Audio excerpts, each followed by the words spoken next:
Welcome to ஜாஸ்தனிக்ஸ். இப்போ சமீபமா இன்ஸ்டாகிராம்ல ஃபிட்னஸ் லவர்ஸ் மத்தியில் அதிகமாக சொல்லப்படுற வார்த்தை தான் இந்த வின்டர் ஆர்க். அப்படின்னா என்ன? அக்டோபர் 1 இருந்து ஜனவரி 1 வரைக்கும் 3 மாசம் தொடர்ந்து ஒழுக்கமாகவும் உறுதியாகவும் இருந்து ஒரு குறிப்பிட்ட இலக்கை அடையிறது தான் இந்த வின்டர் ஆர்க்.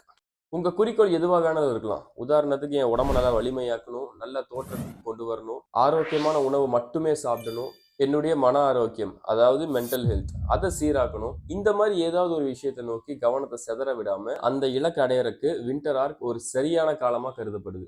திருந்துறவன் டைம் கேட்க மாட்டான்டாங்கிற மாதிரி ஒரு விஷயத்த பண்ணணும்னு முடிவு பண்ணவன் இந்த வின்டர் ஆர்க் வர வரைக்கும் வெயிட் பண்ண மாட்டான். இருந்தாலும் இது ஒரு ஹெல்த்தியான சேலஞ்சு தான்.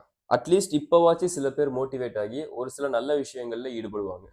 ஸோ இந்த வின்டர் ஆர்க்கில் உடற்பயிற்சி மேலே தீரா காதல் கொண்டவனான நான் என்ன பண்ண போகிறேன் அப்படிங்கிறத பற்றி அடுத்த காணொலியில் பார்க்கலாம். Stay tuned with ஜாஸ்தன்.